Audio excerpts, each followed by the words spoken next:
What's going on, guys? So I found my dream truck. I'm gonna start this project, and I'm gonna do a whole bunch of videos on even just how-to videos and simple stuff, and kind of my thoughts and ideas of how I want to build it and how things are going and issues I come up with. And yeah, if you want to follow along on this bit of a journey, just like, comment, and subscribe, and yeah, it'd be great to hear from you guys.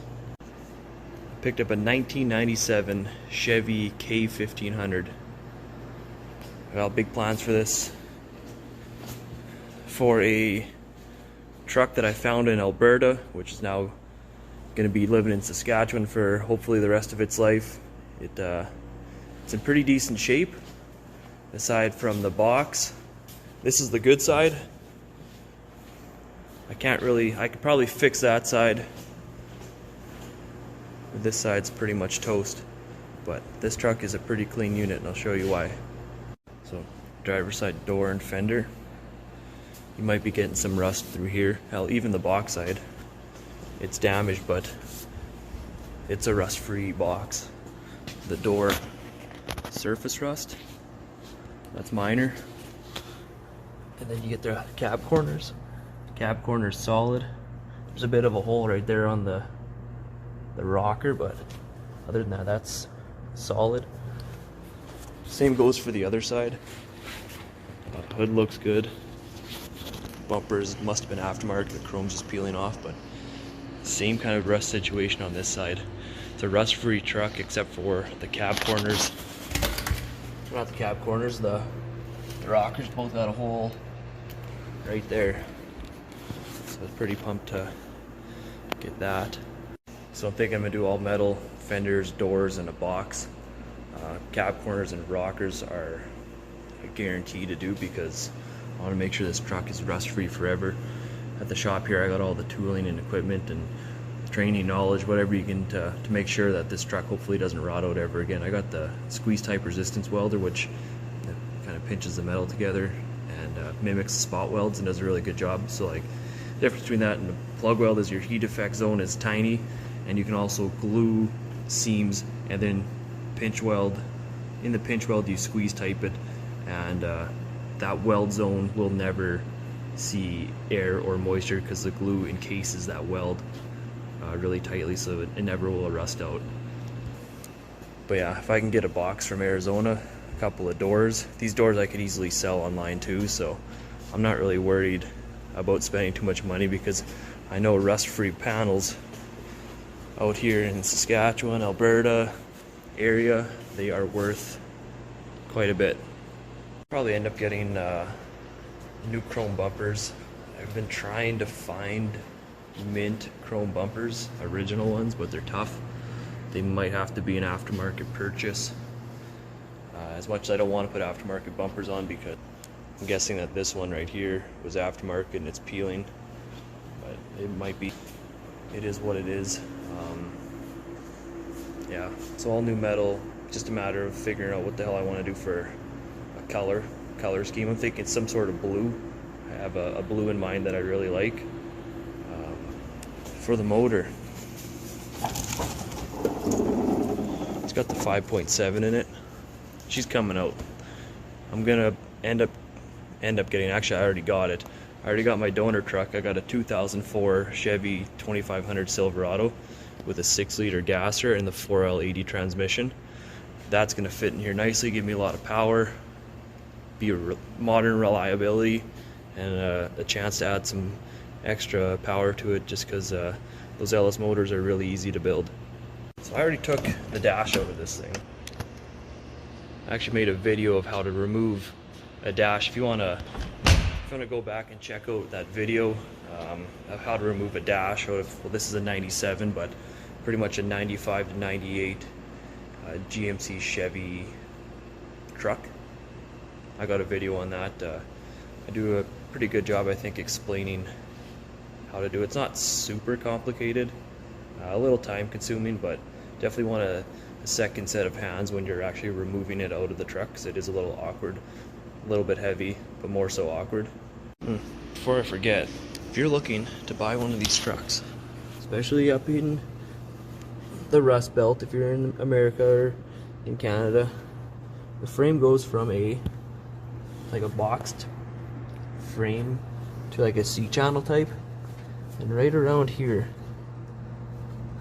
you want to make sure, pretty much around this front cab mount, you want to make sure that the frame is solid on the inside and the outside. So if you're gonna think you got a winner, crawl underneath and check that area out, because if you don't, it might bite you in the ass. And I actually drove 2.5 hours to I forget where it was, I don't know, Wilcox, and truck, yeah, it was rusty, whatever. It's what can you expect from a truck that spent his whole life in Saskatchewan? But I was like, yeah, pretty much ready to make a deal, and I was just kind of like, oh yeah, just checking things out one last time. And right out the corner of my eye, I'd seen a rust hole. Like it was like somewhere right in there. I'm like, uh-oh, that's not good. So I inspect further, and like, sure enough, there's a rust hole. I'm just like, hey man, I gotta go home. I can't buy your truck. He's like, why not? I'm like, your frame's rotten. Like, I honestly can't buy a truck that has a rotten frame, because even if you fix it, is it a long-term fix? I don't know, never done it, don't want to attempt it. Like, these trucks are hard enough. I don't really want to find one that needs even more work than this one. Now it's a Chevy truck, obviously. I'm not a big fan of the grill style, so I ended up finding a GMC grill. It screws in the exact same place. This tailgate I'm not going to use because it's got a rust hole in it. I actually got a rust-free tailgate in a deal. I got this truck out of Alberta from Cold Lake from this guy, whatever his name is, doesn't matter. I ended up getting a red one as well, an extended cab, 98, and that's half the reason why I took the dash out of this truck, is because the other dash was clean. I swapped over lots of nice interior parts because I want to make sure that the interior is nice and mint. And yeah, I sold that truck for a good amount of money. You know, I got some parts, I got the grill, I got some bumpers, I got a tailgate. I think I got away pretty good with that. So really, isn't really costing me a bunch between the two trucks and shipping, because I had to get a guy to put both trucks on a trailer, which was an absolute gong show for that to happen. I was about $3,600 into them, and after selling the red truck and getting parts, I'm about $1,500 into this truck, which is a smoking deal. Couldn't be more pleased with that, that's for sure. And I got parts that I want and need for my build. I should say, there's my 2004 2500 HD.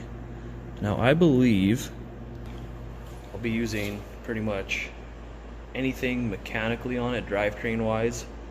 But I was researching yesterday. I was lowering this thing 2 or 3 maybe inches front and rear. This thing's leveled out right now.